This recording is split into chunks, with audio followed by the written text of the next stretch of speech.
The White House and Biden's campaign knows this is a problem. That's very clear. They've tried to protect him now with the short stairs and the sneakers and making sure there are no sandbags and no cords anywhere, which is, smart whenever you're dealing with an elderly person. But in any event, this was interesting.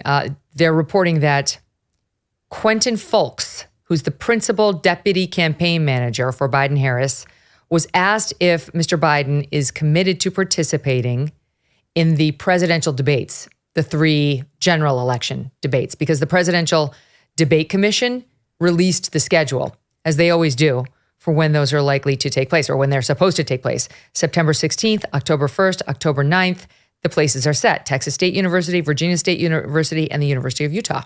So the Debate Commission is already out there. They've set it up. They expect it to happen. This is going into an election year. It's supposed to happen. So they were asked, will he participate? And the answer was, at the end of the day, we're focused on building a campaign. We'll have those conversations. Now, why would it be anything other than, of course? So a reporter pointed out, well, that sounds like a no. And then his response was, no, I said the campaign is going to take a look at the schedule. We're going to have this conversation. But as of right now, our focus is on building a campaign and infrastructure while Republicans remain in a divisive primary, yada, yada. That is not a yes. And there's a reason it's not a yes, Matt. Yeah, there's 2 avenues that I think that they're looking at. One is it's obvious if Donald Trump is the nominee, which is the most likely scenario, Biden has his out, which is that, I'm not going to share a stage with this horrible insurrectionist, likely criminal who should be behind bars. That's giving dignity to something. It's going to be an attempt to deplatform a presidential party nominee. And you're going to see a lot of that, both from Biden and from a lot of journalists.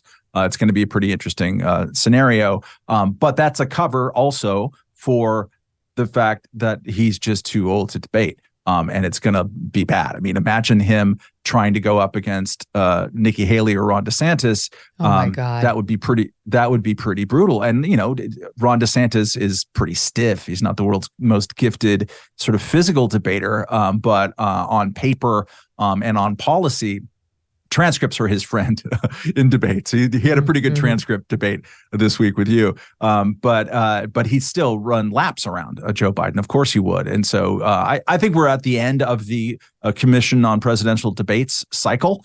In many ways, it's a garbage organization itself. It's a major party attempt to elbow out any possibility of minor parties. They will, if RFK Jr., who I'm no particular fan of, is polling at 20%, which is unlikely, but he has been so far in three-way polls on occasion.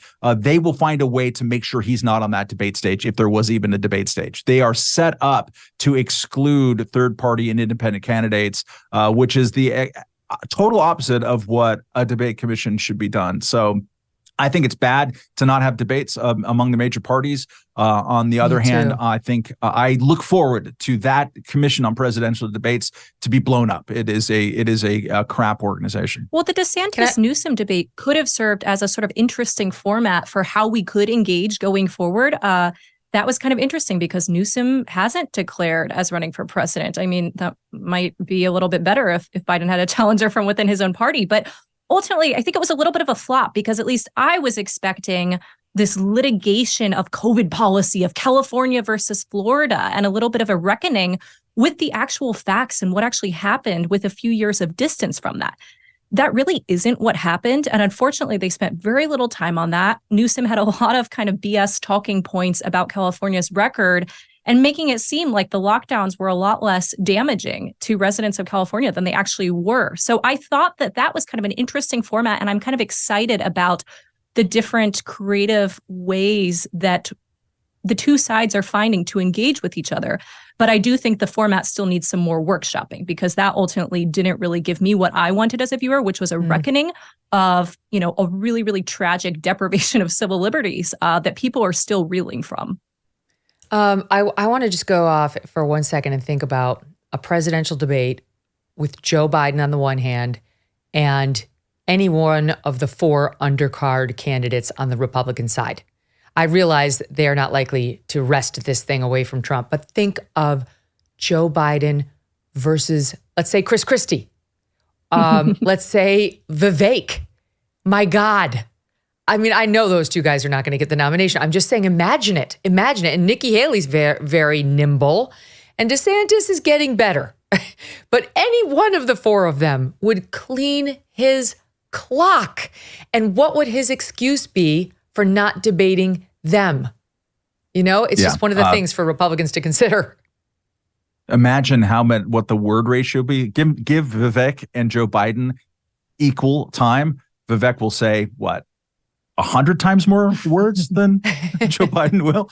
Joe Biden will be trying to pronounce mimic a 4-year-old for 25 minutes, and Vivek will have read an entire phone book.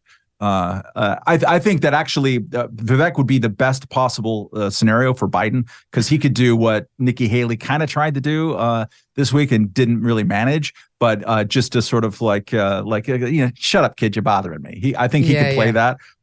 Christie, I think, did that more effectively. Chris Christie would kill him. I realize Republicans don't like him. Refer you back to my initial question to Chris Christie. Yes. However, he would kill Joe Biden rhetorically in a debate. It would be an absolute bloodbath. I would buy a ticket to it tomorrow. And Chris Christie, what's interesting about him is, as I pointed out, Trump's approval rating is at 81%. Christie's is at 25%. It's almost, exactly the inverse, right? It's like you were forced to choose a side, Trump or Christie, and the Republicans chose Trump. And, in almost in exact equal proportions, they sided against Christie. I don't know if Chris Christie has a future in the GOP or coming back to, leadership in some way, maybe in a post-Trump world, or if they somehow make up, that could happen. Because I do think Christie is a good man who could still be a good lawmaker. Just, he's got to get, you can't, and this is Trump's Republican Party, and you're just not going to go anywhere by being his chief antagonist. It's the Christmas and holiday season, everyone. Time for gift giving, parties with friends and family, and getting compliments everywhere you go, looking years younger thanks to Genucel.